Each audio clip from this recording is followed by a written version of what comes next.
Duendes que tiran piedras desde las esquinas de una de las ciudades más importantes de Colombia. Ovnis que aparecen sobre el cielo. También lugares malditos. Casos todos estudiados por Mado Martínez y se transforma en un libro que se llama Colombia Sobrenatural. Hoy vamos a hablar de ese libro con su autora y de casos increíbles, como esto que van a ver a continuación. Lo que ven es un ovni, la escultura de un ovni que está en la Peña de Huayca, un lugar que se ha transformado en un sitio en donde se ven ovnis durante casi todo el año. Y vamos a hablar de él, vamos a abrir la puerta del misterio aquí en Más Allá, para hablar de Colombia Sobrenatural. Agárrense porque esto va a estar increíble.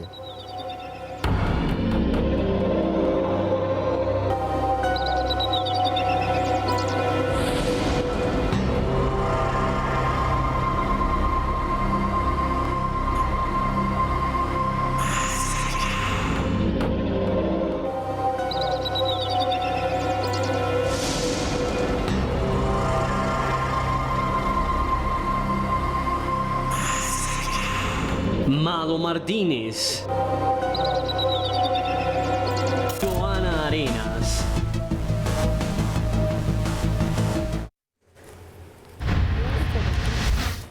Hoy vamos a hablar de este libro, Colombia Sobrenatural.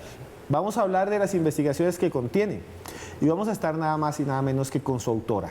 Es un programa especial, siempre quise hacerlo, pero no había podido porque su autora estaba lejos, al otro lado del charco, en España. Hoy en día está con nosotros y es Mado Martínez. Mado, muchas gracias por estar aquí A ti. en Más Allá. Muchas gracias, buenas noches. ¿Cuánto tiempo duró usted investigando las fronteras del oculto? La verdad es que son muchos años ya, no quiero decir mi edad, pero más de una década. Vamos a dejarlo más de una década, que siempre queda bien. Pero son muchos años en busca del misterio, 20.000 leguas de viaje misterioso, de viaje enigmático y de diario de una reportera. En muchos países y también en Colombia, y de forma muy especial en Colombia, porque Colombia Sobrenatural es la única saga de periodismo de misterio que yo tengo dedicada exclusivamente a un país.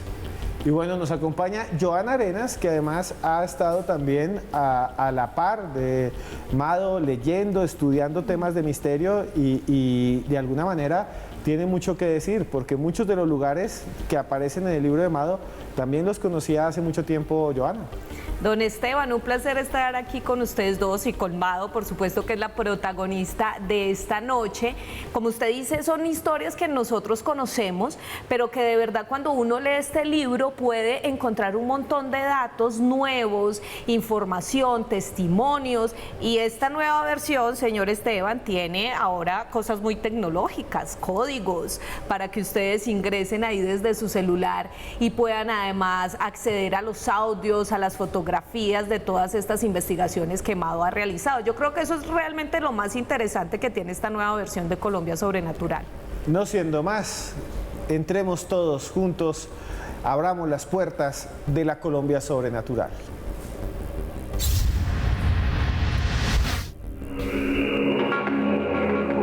Existen lugares en los que se creen suceden cosas extraordinarias.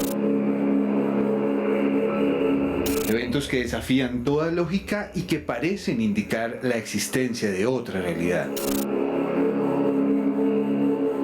Lugares como la Peña de Huayca, ubicado en Tabio, Cundinamarca, en donde son comunes los avistamientos de ovnis. Sitios en los que energías extrañas se manifiestan, como el Museo Naval del Caribe, ubicado en Cartagena, lugar en el que se han registrado extrañas apariciones. O las extrañas visiones que parecen atormentar a quienes trabajan y visitan el restaurante La Bruja, en el centro de la ciudad de Bogotá. Acompáñenos esta noche a nuestro especial de Colombia Sobrenatural, solo aquí en Más Allá. Lo cierto es que América Latina está llena de misterio. A los que nos ven en Guatemala, allá también hay lugares increíbles. A los que nos ven en Perú, hay cosas increíblemente sorprendentes, como lo que pasa en Chilca, donde aparecen también ovnis. Pues bien, en Colombia también hay sitios como los que ustedes viven, si están fuera de nuestro país. Y esos son los sitios que vamos a presentarles a continuación. Mado, esto realmente es algo que para muchas personas es parte de su cotidianidad, pero cuando uno lo investiga se da cuenta de que no es normal que haya un restaurante que se llame La Bruja, donde todo el tiempo le mueven las cosas a los meseros como si fuera un ataque poltergeist, que no es normal que en una ciudad muy grande como Barranquilla alguien le tiren piedras y haya un duende que aparezca ahí entre las paredes. Vamos a hablar de casos específicos, pero antes de eso, ¿qué es lo que más le ha sorprendido de este viaje que propone Colombia Sobrenatural? Es difícil decir qué es lo que más te ha sorprendido porque como hay diferentes lodazales en el mundo del misterio, porque está el lodazal de la ufología, los contactados, las desapariciones misteriosas, la brujería, que es otro campo fascinante, los rezados, que a mí particularmente el tema de los rezados me asusta más que cualquier poltergeist tirapiedras, ¿no? Pero también son realmente insólitos los casos en los que realmente, bueno, pues sale a la prensa un caso poltergeist como el duende rumbero de Barranquilla, en el que, bueno, realmente las personas por ahí no podían pasar porque hasta los policías se les tiraba piedras, ¿no? O decía que recibían una pedrada del cielo, ¿no? Casos tan bonitos como la Dama Blanca de la aduana, del Archivo Histórico del Atlántico también, de Barranquilla, la Cartagena Encantada, todas esas historias relacionadas con tiempos coloniales, con el pirata Drake, con Black Blas de Dezo, ¿no? Son realmente fascinantes. No me podría decantar por una, simplemente diría que para mí Colombia es el país del realismo mágico hecho realidad y que está en cada una de las paredes y suelo que pisamos aquí. No sé, Johanna, que ha investigado también tanto y que conoce la obra de Mado, si quiera decir algo antes de que comencemos. Sí, creo que algo bien importante dentro de estos libros de Mado, porque no solo es este es el 1, pero usted ahí, señor Esteban, tiene también Colombia Sobrenatural 2, es precisamente lo que ella dice y es ese amplio panorama de historias y esa, digamos que división de temas entre todas las cosas que hay ufología, hay terror, hay lugares encantados y creo que la investigación que ella realiza en estos 2 libros es realmente impresionante por la cantidad de testimonios que tienen. Y me quedó algo bastante sonando en mi cabeza, algo que leía, y era que Mado decía, yo no sé si existen los fantasmas, si existen los ovnis, si existen cosas más allá, pero lo que sí creo es en los testimonios de la gente. Y cuando a mí alguien me dice que ha visto un fantasma, que ha sido víctima de algún fenómeno, pues yo le creo. Y eso realmente siento que es una ventaja dentro de esa investigación que ella realiza en estos libros. Bueno, vamos a viajar a ese primer lugar, a uno de los sitios más importantes del misterio en Colombia. Les estoy hablando de la Peña de Huayca.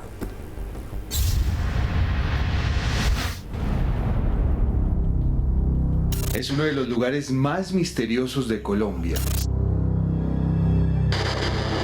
Un sitio imponente envuelto entre nubarrones y leyendas, llamado la Peña de Huayca.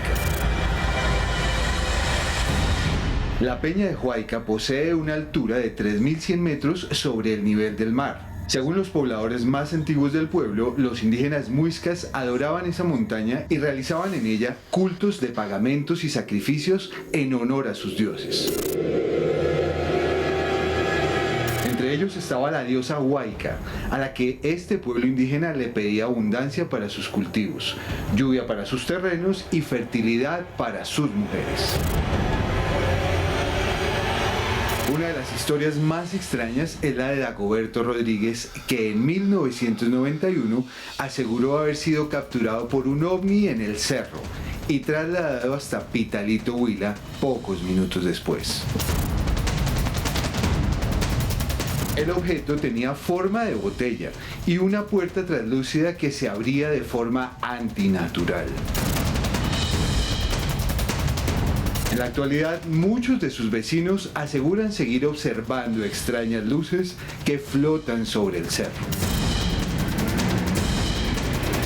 Un enigma de Colombia sobrenatural que analizaremos aquí en Más Allá.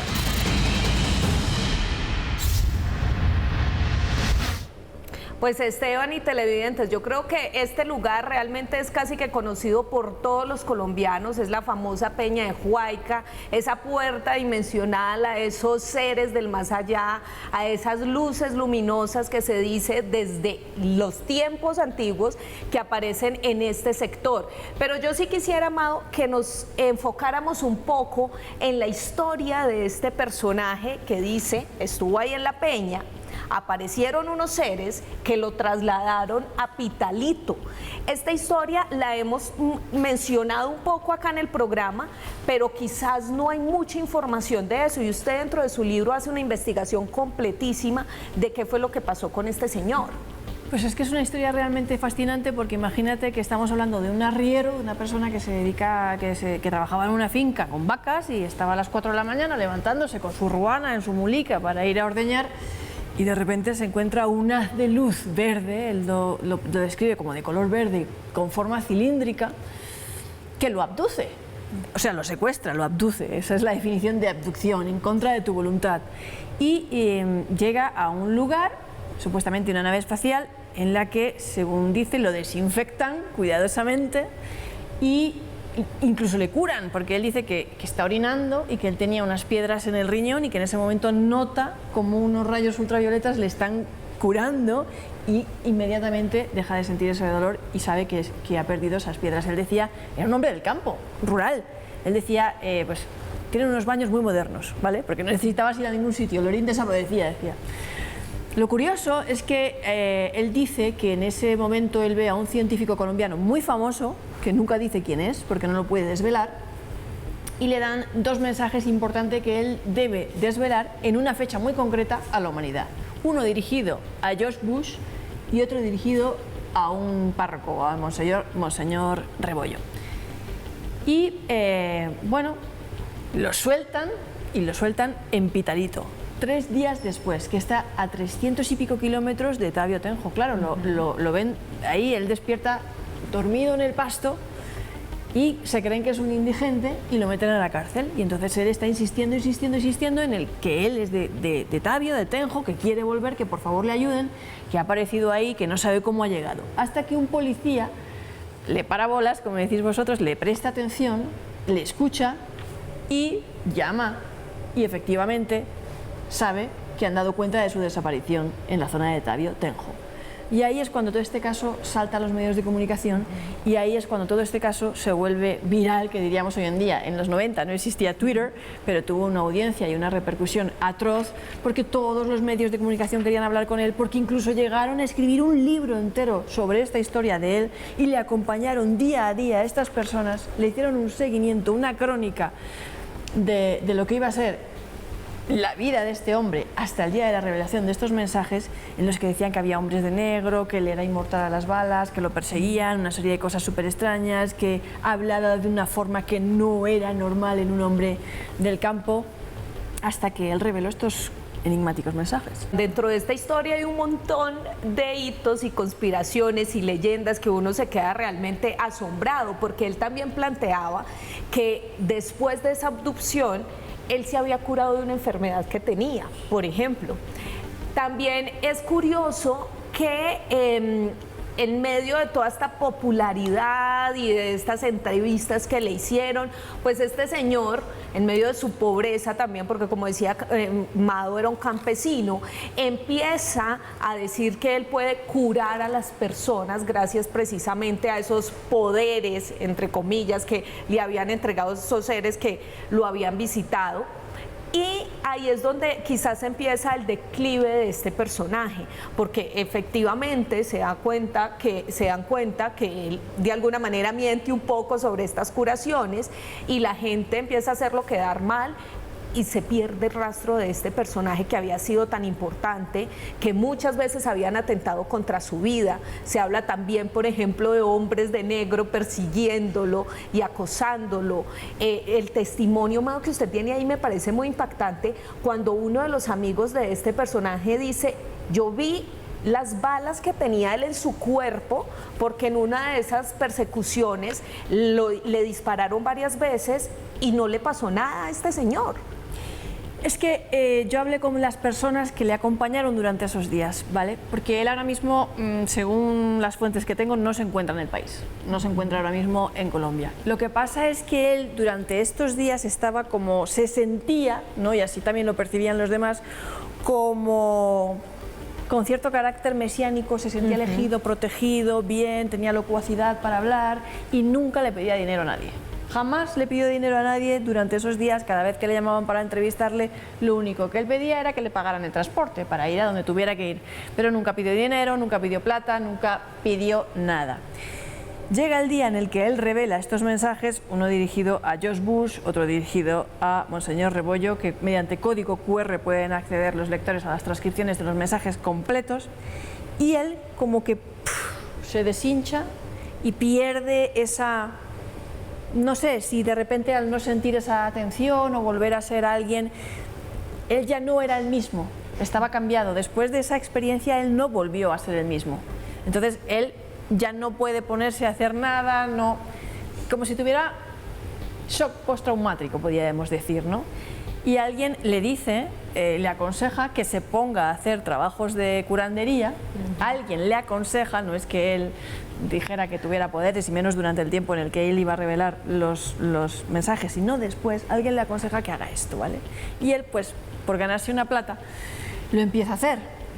Y un medio de comunicación, un periodista, lo expone, lo publica que es un fraude en periódicos y él se siente absolutamente atacado, se hunde y decide desaparecer. Es una historia increíble. Nos vamos a comerciales. Antes de eso les quiero recomendar estos libros, estos cómics de Keko Lano y de Mario Mendoza. ¿Les gusta Mario Mendoza? Búsquenlo, está en cómic. Aquí lo tienen, es Alimañas Peligrosas. Gracias a Tatiana y a Soraya de Planeta de Libros. Los queremos mucho. Gracias, Mario, se te quiere. Y ya volvemos porque esto es Más Allá.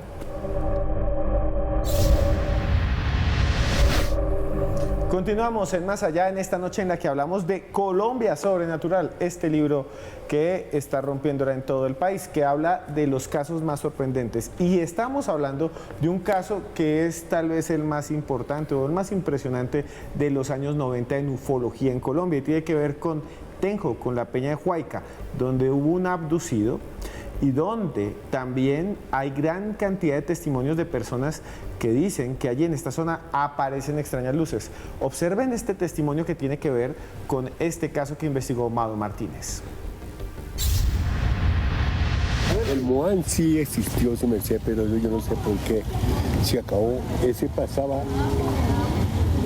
los Viernes Santos. Yo lo vi 2 veces. ¿Usted vio al Moan? 2 veces. ¿2 veces? 2 veces. ¿Y cómo es? ¿Cómo es eso? Una pelota así con cola, pero eso su merced, me demoro yo más en quién sabe qué, porque eso pasaba un viernes de allá de Huayca a Majuy, y al otro Viernes Santo de Majuy a Huayca. Eso era una cosa, una pelota así como de candela con una cola larguísima, pero eso era ¡pum! Pues miren, este señor entrevistado por Mado, ya ustedes veían ahí la fotografía, es un habitante muy conocido de la ciudad de Tenjo, que hablaba precisamente de esas leyendas y todas esas historias que surgen alrededor de la peña de Huayca. Mado, y él le da a usted una teoría bastante particular respecto a esas luces que aparecen en esa peña.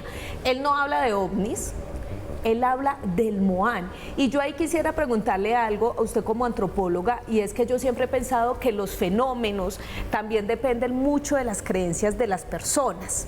Usted, cuéntenos lo del testimonio de este señor El Tanque, como es llamado popularmente, y qué opina de este tema que le acabo de plantear. El Tanque es lo que los antropólogos llamamos un informante privilegiado. Es la memoria histórica de Tenjo, más de 80 años.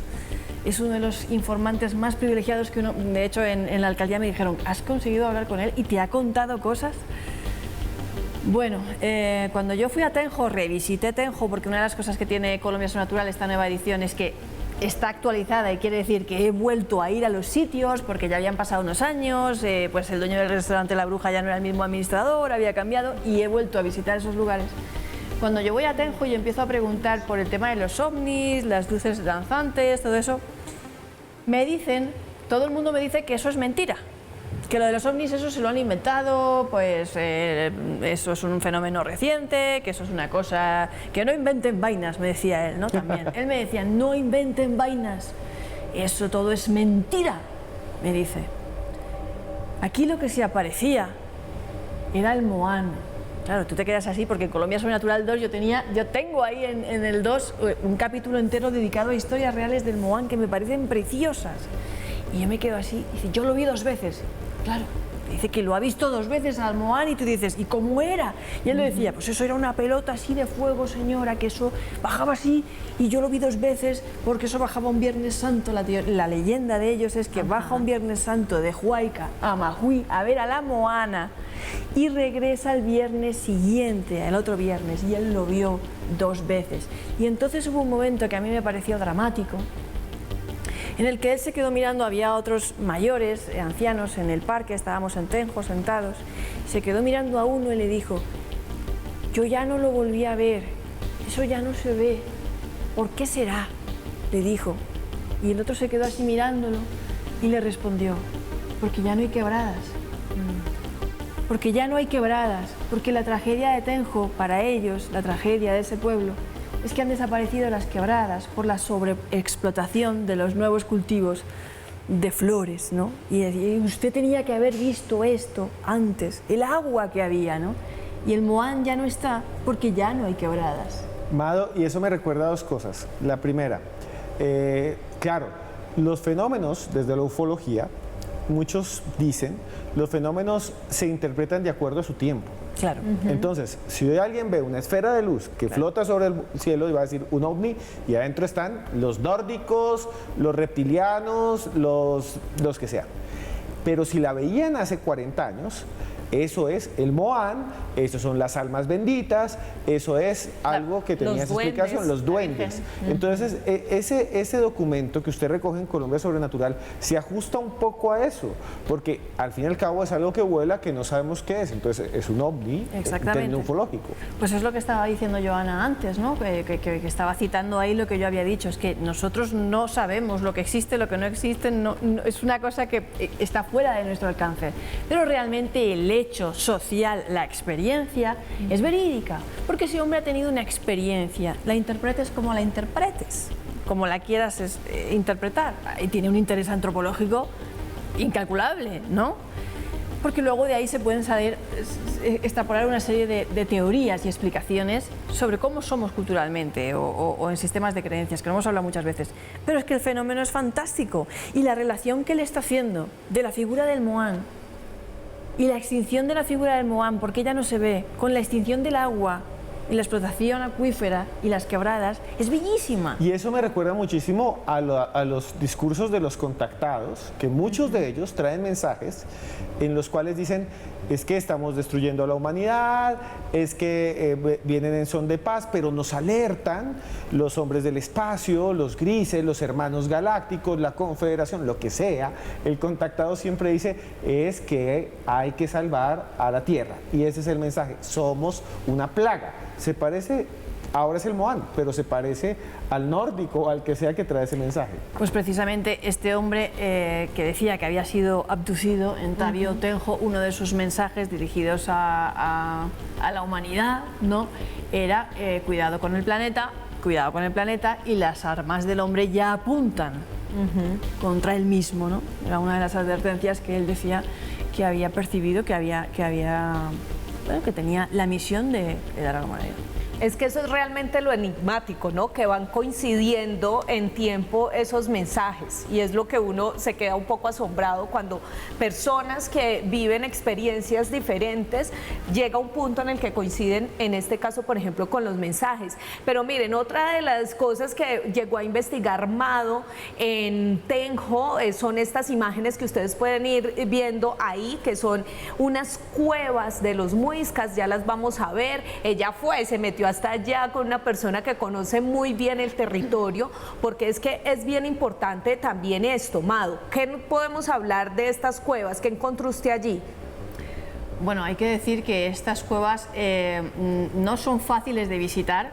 Yo hago una advertencia a la población de que nadie, por favor, nadie acuda solo a visitar estas cuevas porque no están habilitadas al público. Yo fui con alguien de la alcaldía que me acompañó, que trabaja en la alcaldía, que recorre esas cuevas todos los días y aún así vi mi vida en peligro. Primero de todo porque, como sabéis, las leyendas en torno a la Peña de Huayca y a los cerros de Huayca hablan de tesoros escondidos, de huacas, de que el que se adentra no vuelve porque los caminos se cierran y bueno, algo hay de verdad en eso y es que hay cazatesoros. Entonces está lleno de agujeros. Yo, si no llega a ser porque el muchacho me dice en un momento dado, cuidado que ahí hay un agujero, pero agujero de pozo, no sé qué habría sido, esa es la primera, porque está cubierto por la maleza, llueve. Hay una serie de petroglifos y de señales y pinturas en la piedra de la época de los chiquis, los antiguos sacerdotes indígenas, espectaculares, unas piedras espectaculares. Y hay una serie ahí de abrigos y de cuevas, válgame la redundancia, en los que estos sacerdotes realizaban sus ritos de iniciación. Cuanto más profunda era más la cueva, más profundo era el rito y más profundo era al final el rito de paso que tú tenías que pasar, ¿no? Entonces nosotros nos adentramos en una de estas grutas, de estas cuevas, pasamos por diferentes lugares totalmente a oscuras y arrastrándonos como gusanos, con un suelo muy resbaloso en el que yo tenía que ir fiándome de lo que él me decía, seguir su voz, porque no puedes ni tener el móvil con la luz para alumbrarte, porque tienes que ir agarrándote. Y en concreto, en esa pieza que me habéis visto ahí agarrándome, es que de verdad tenías que apoyar la espalda así, las manos así, porque es que si no te morías, porque abajo, no se ve ahí en la foto, porque abajo lo que había era un desfiladero y tenías que saltar de ahí, hacer un salto de fe. Yo me puse nerviosísima, salí temblando de allí, realmente entendí los ritos iniciáticos de los chiquis, porque realmente entendí lo que él me decía, es que esa cueva es un útero y es piedra, y es que de ahí vuelves a nacer, porque tú estás en la oscuridad uterina y cuando sales, de verdad vuelves a nacer. Yo tenía, me acuerdo ese día, un montón de historias en la cabeza, un montón de preocupaciones, un montón de cosas y de verdad es que ese salto fue un salto de fe y estuve a punto de podría haber muerto. Yo me acuerdo que me acordé hasta de que tenía un seguro de vida y decía, bueno, tengo un seguro de vida, si me tienen que trasladar los restos, pues ya, pues que me lo trasladen, porque se llegan ahí a, ¿sabes? Pero no podíamos volver porque la bajada que habíamos hecho al iniciar la ruta había sido tan tremenda que ya no podíamos subir, que ya no podíamos volver por donde habíamos venido. Yo lo sabía, o sea, yo sabía que ya, pero yo aún así le decía, yo por ahí no paso, o sea, no, además que lo vi resbalarse a él delante de mí, que era el experto, dando el salto, ¿no? Y al final pues tuve que hacer tripas corazón y llegó un momento en el que ella me decía, no, tú eres alta, tú puedes ahí apoyar, tú estás nerviosa, porque me temblaba todo, o sea, era como, de aquí no salgo, además es que no se nota, pero eso estaba ya como en pendiente, ¿no? Y esos son los ritos de los chiquis y esos eran los antiguos ritos iniciáticos de los muiscas y los indígenas. La cueva era un útero y de ahí volvías a nacer como nace uno a la luz. Bueno, un lugar maravilloso que hay en Colombia ligado al fenómeno OVNI, ligado a extrañas apariciones y también a los tesoros ocultos. Les voy a dejar este libro, aparte de Colombia Sobrenatural, también les recomiendo este que se llama Tierra 2, de Ricardo González Corpancho, que ya ha estado en este programa. Un saludo a Ricardo, gracias a Acuari y a Planeta de Libros y a Tatiana. Ya volvemos porque esto es Más Allá.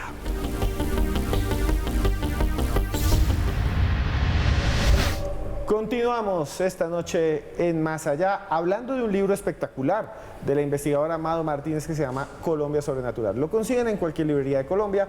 Si lo quieren conseguir desde otro país, entren a unas páginas. Está Amazon, está Busca Libre, también está en formato digital para que lo puedan ver. Hay algo que es realmente extraordinario y es que hay lugares en los que aparentemente surgen cosas de la nada.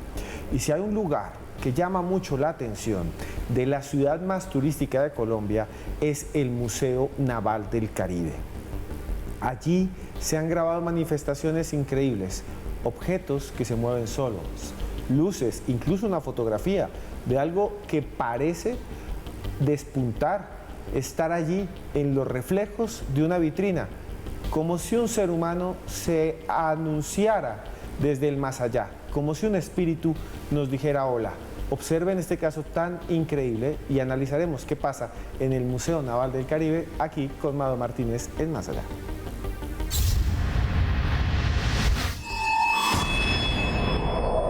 Cartagena de Indias es una ciudad mágica, repleta de misterios. Un lugar encantado en el que se levanta el Museo Naval del Caribe, entre contrafuertes y balcones imponentes. Un edificio que se dice estar plagado de fantasmas y apariciones. Manifestaciones que parecen haber quedado registrados en el año 2011, cuando un turista ecuatoriano tomó esta extraña fotografía. El rostro que se ve reflejado en el vidrio, que encierra la maqueta de la fortificación de El Boquerón, es de una persona de unos 50 años de edad, de cejas delgadas, nariz amplia y orejas grandes. El supuesto fantasma parece tener entre sus manos una lámpara antigua a la que mira concentrado. Una imagen enigmática que rivaliza con este extraño video, grabado en la entrada del edificio en el año 2009. ¿Qué extraños misterios oculta el Museo Naval de Cartagena? Lo analizaremos aquí, en Más Allá.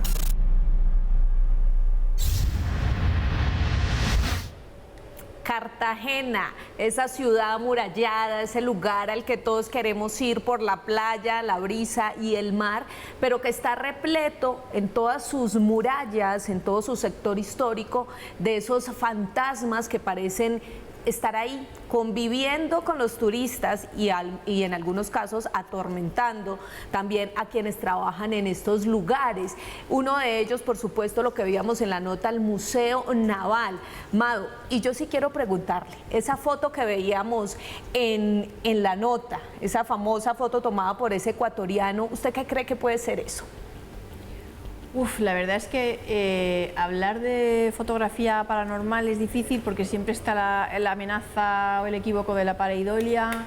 Yo siempre paso las fotografías a expertos en fotografía, en este caso se lo pasé a Álvaro Delgado, que es un fotógrafo de Cartagena de Indias, que me aseguraba que la foto no había sido manipulada. Bueno, siempre es un buen paso del cual partir.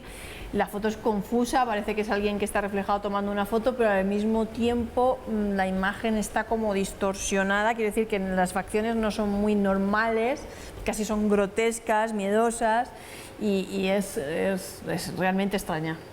Pero no solo eso, ahí también pasan unas cosas bastante curiosas y es ese fantasma, ese espectro que parece que empujara a las personas por las escaleras y quizás este es uno de los casos que más temor genera cuando la gente va a visitar, porque son muchas las historias de personas que se han golpeado fuertemente, han sufrido accidentes graves precisamente por ese espectro, ese fantasma que suele empujarlos y hacerlos caer. ¿Cómo es eso?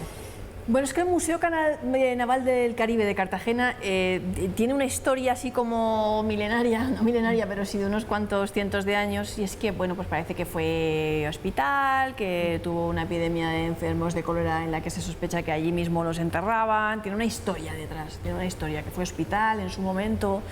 Y siempre se había especulado, se había hablado de la figura de un negro, otras veces un monje que se aparecía, que algunos dicen, bueno, es que se ha colado un indigente, que los trabajadores dicen, bueno, nosotros ya sabemos quién es, así como diciendo, es aquí como de la corte fantasmal de la casa, ¿no? Y tiene dos fenómenos realmente inquietantes. Uno que es el fantasma que empuja por las escaleras, como ellos lo conocen, y otro es el timón encantado, que da vueltas solo. Entonces, el que realmente les preocupa es el de las escaleras, porque en el cuarto o quinto escalón la gente se cae. Y el curador del museo un día se preocupó mucho porque una de las mujeres que cayó pues era una mujer que llevaba un bebé en brazos y todos se caen de rodillas. Entonces a eso a él le impactó. Y decidieron poner una cámara y hacer un estudio estadístico para ver cuántas personas se caían al día, y se caían como unas 6 personas de media al día. Y eso es mucho, ¿no? Y muchos de los que se han caído aseguran que es que los empujan por la espalda, vamos, que sienten esa fuerza ahí. Aseguran que los han empujado. Entonces, de ahí la inquietud y de ahí que piensen que hay algo, un fantasma que los empuja por las escaleras, precisamente por eso, porque aseguran que los empujan, que no es que se tropiecen o cosas así. Y luego está el tema del timón. El timón es que hay un timón en el museo que, bueno, pues concretamente una noche en la que los trabajadores estaban haciendo horas extra, empezó a dar vueltas de forma muy bestia, muy brutal, muy violenta, solo en levógiro, en el sentido contrario a las agujas del reloj, y salieron todos espantados, todos los trabajadores de allí corriendo, y nadie se atrevía a entrar, tuvieron que mandar a un infante, pues imagínate por allí a los capitanes de corbeta con todas estas historias a ver qué ha pasado, ¿no? Esto es realmente llamativo también, y no lo achacan al viento porque decían que aquel día no corría ni una brizna de viento, yo qué sé, alguien que pasó por allí, le dio las vueltas, no lo sé, ¿vale? Es difícil hacer hipótesis, pero parece que no es la primera vez que ese timón gira solo. Y algo que me parece impresionante es que usted investiga en Cartagena este caso y muchos más, porque lo que hablamos es que este museo tiene varias manifestaciones, fotografías paranormales, poltergeists, y también tendríamos esto de los fantasmas, que son muchos más. Pero también usted estudia en este libro el Museo de la Inquisición. ¿De qué se trata y qué encontró allí? Pues el Palacio de la Inquisición era ese lugar que en Cartagena es muy curioso de ver porque todavía conserva la ventanita de las denuncias, que era donde uno iba a echar el chisme de fulanito, menganita, brujo, bruja, y no hubo muchos casos de condenas de brujería aquí en concreto en esta zona. Hubo muchos más casos en Europa y más, bueno, la leyenda negra siempre ha sido que España, la Inquisición, en realidad condenadas a la hoguera murieron unas 58, 59 mujeres según los últimos estudios, y mientras que en el resto de Europa se sabe que murieron del orden de 50.000 mujeres, y en Alemania fue también una cosa brutal, ¿no? Fue más dura la iglesia protestante que la católica, mucho más dura, fue un feminicidio lo que ocurrió en Europa en aquellos tiempos, en la edad moderna, siglo XVI sobre todo. Pero ahí está esa ventanita de las denuncias, ¿no? Que era como la sede inquisitorial de esa institución en Cartagena de Indias, que tenía su tribunal de la Santa Inquisición. Y en el Palacio de la Inquisición, pues obviamente se interrogaba, se torturaba psicológica, físicamente, de la forma que fuera a diversas personas, y diversos miembros de la Sociedad Espírita de Bolívar, de Cartagena de Indias, Álvaro Vélez Pareja, que es un miembro de la Sociedad Espírita de esa ciudad, siempre dice que cada vez que han ido a ese lugar las energías han sido muy pesadas, que no pueden entrar allí porque no lo pueden soportar. Ellos dicen que no lo pueden soportar, lo que se mueve en ese lugar, las energías que se mueven en ese lugar, y hay muchos otros lugares en Cartagena, como donde supuestamente era la casa de Francis Drake, del pirata, las murallas, que como te podrás imaginar fueron construidas a golpe de látigo, de sudor y sangre, y imaginar todas esas historias de piratas, de corsarios, de enfrentamientos, de Blas de Lezo, cojo, tuerto, ese español ahí mirando cómo venían las fragatas también de Londres, esos enfrentamientos contra los ingleses y contra los corsarios ingleses, y toda esa mezcolanza y toda esa tragedia de luchas, de clases, de esclavitud, porque no lo podemos negar, de esclavitud que hubo en ese lugar, que entonces era como una taza de oro en el mar. Era uno de los grandes puertos más icónicos y más importantes de la época. Bueno, algo sorprendente. Ahora nos vamos rápidamente a comerciales porque volvemos con un caso increíble de un fantasma que ronda un restaurante, tanto que los dueños dicen que hablan con él o que interactúan con él. Y ese caso lo tiene Mado Martínez en Colombia Sobrenatural. Por ahora les dejamos este libro de Stephen King, el maestro del terror mundial. Pesadillas y alucinaciones 2. Nos lo envía Penguin Random House. Muchas gracias, se lo recomendamos. Ya volvemos con Mado Martínez aquí en Más Allá. Continuamos en Más Allá en esta noche, en la que hablamos de algo que para mí es muy importante, que son esas investigaciones que ha hecho Mado Martínez. Es que les quería mostrar el libro. Mado Martínez, en este libro que se llama Colombia Sobrenatural, que lo encuentran en cualquier librería de Colombia, y si no está usted en Colombia lo puede conseguir por cualquier portal. Quería también hablarles de un caso que para mí es icónico, que tiene que ver con extrañas apariciones, movimientos, poltergeist, en la mitad de un restaurante del centro histórico de Bogotá que se llama La Bruja. Observen esta nota.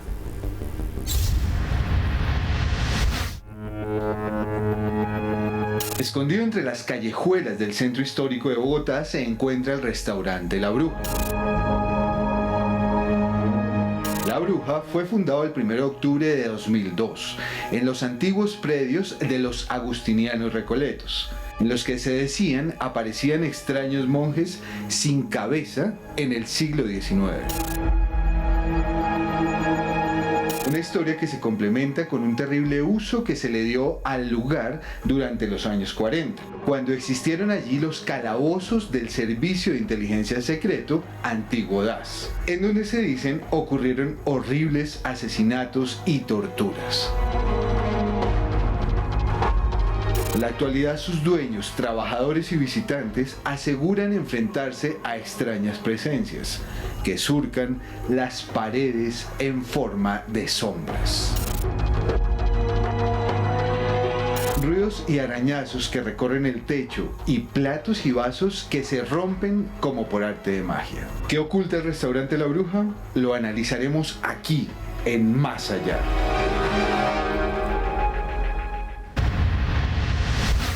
Caso histórico bogotano de esa Candelaria, de ese sector viejo de la ciudad que enmarca no solo esta historia sino la de todos los fantasmas de la Candelaria. Pero yo quiero que ustedes escuchen este testimonio de Mado Martínez, nuestra invitada de hoy, quien fue hasta allá, estuvo con los trabajadores y aquí hay unas declaraciones bien interesantes, luego las vamos a analizar con ella. La presencia que se enfoca en la parte de los baños es de la señora María Dilia, quien es la bruja. Tenemos otras dos presencias más, perdón. Está en la parte de la cocina, está Alfredo. Él era obrero en la reconstrucción del edificio. Él se suicidó aquí mismo por una decepción amorosa, actualmente, donde es la cocina, que es más para el fondo. Y otra presencia en el salón de atrás, que es de un hombre, él sí no se sabe muy bien. Un día miércoles estaba súper solo, y estaba yo y ese grupo, y pues una compañera en la barra. Terminé de pasar los platos fuertes en el salón de atrás. Ya una chica no me había dicho que ella era sensible a estas energías de este tipo. Con ellos se suelen presentar más y puede ser un poquito más cansones con ellos. Ella al final les conté la historia de la bruja, de lo que pasó aquí, todo esto. Ella me preguntó que si yo había entrado hacia el salón y si me había acercado hacia un espejo que hay en el salón del fondo y había saludado a su hija. Yo le dije que en ningún momento me había acercado, solo llegué hasta un arco y me devolví, solo los miré y me devolví. Entonces ya sintió que alguien entró, saludó a su hija. Lo más chistoso es que su hija también saludaba a esta presencia. Siendo nuevo en el restaurante sí me pasó con esta sombra alta, siempre me pasó como casi 3 veces en el día y 4 días seguidos durante el tiempo que estaba empezando. Era una sombra alta que entraba a los salones, iba y buscaba si era un cliente que había entrado en el momento para entregar las cartas. En el momento iba al primer salón, no había nadie, iba en el segundo salón, no había nadie. Me pasaba 1, 2 veces y 3 veces en el día. Ya 4 días seguidos, ya sí lo tomé que me estaban asustando. Mado, ¿qué decir de este lugar? Un lugar en que muchos conocen por esta mujer que apodaron La Bruja, que aparentemente estaba buscando a su hijo, que había sido capturado en medio de toda esta ola que se desata cuando sucede el Bogotazo y toda esta violencia alrededor de esta situación, que digamos que es la historia enigmática y la que marca este lugar. Pero alrededor de este restaurante hay muchos más espectros, como nos comentaba Cristian, o te comentaba Cristian en ese audio, con el que los trabajadores conviven también. Es para ellos normal hacer parte de esos miedos y de esos fenómenos que suceden allí en ese lugar. Conviven o no, porque alguna que otra dejó el puesto por acoso fantasmal. De hecho, este restaurante ha pasado ya por varios administradores. Yo he recorrido y lo he visitado en varias ocasiones. También ahora recientemente hay testimonios nuevos, inéditos en esta nueva versión. Había una mujer allí de Los Llanos que había entrado a trabajar, que bueno, que pues ella había dicho que ella era de Los Llanos y yo de Los Llanos ya estoy muy curtida porque allí más mitos y más fantasmas y más espantos no hay, ¿no? Y al día siguiente se fue. Porque una de las manías que tienen estas entidades es desabrocharles el delantal a los que están allí trabajando, ¿vale? Y entonces esto es una cosa como muy miedosa para ellos, ¿no? Pero es que de ese restaurante ha salido gente corriendo. Uno de los antiguos administradores me contaba que una de las escenas más trágicas que él ha visto en ese restaurante es, bueno, estaba hay varias personas, parejas, cenando, es un sitio muy romántico y la carta es maravillosa. Yo lo recomiendo a todo el mundo que vaya, y si no conocen Bogotá, La Candelaria es uno de los lugares más románticos y sugerentes de esta ciudad. Pues estaban ahí cenando tan a gusto, estas personas, velada romántica y tal, y de repente empezaron a oírse unos gritos, todo el mundo pensaba que estaban robando, los cocineros saliendo de la cocina con los cuchillos, ¿qué pasa aquí y tal? Y me decía el administrador: qué vergüenza, los primeros en salir corriendo fueron los hombres. Y incluso pisaron a una mujer en la huida, ¿vale? Y es que en una de las mesas, que había dos parejas cenando, una de las chicas había sentido cómo le habían puesto la mano en el hombro y al girarse había visto un fantasma, ¿vale?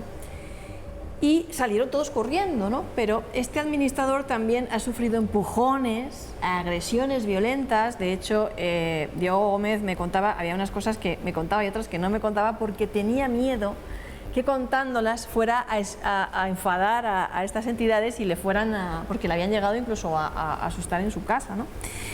Y la cuestión es que este lugar tiene una historia negra, una leyenda negra, porque, como tú has dicho, época del Bogotazo, fue cuartel del DAS. Y ahí, pues, imagínate, eran los pozos, los calabozos del DAS. Y contaban que había una mujer que acudía todos los días a hablar con los policías, con los guardias, con los vigilantes de allí, porque ella quería entrar para buscar a su hijo. Ella quería entrar y que les llevaba comida y que hablaba con ellos y les llevaba un tinto. Hay varias versiones, ¿no? O que incluso los llegaba a embrujar, que ella lo que quería era, por eso la llamaban la bruja, encontrar a su hijo. Y esta es una de las entidades que se dice que está ahí en este lugar, el fantasma de María.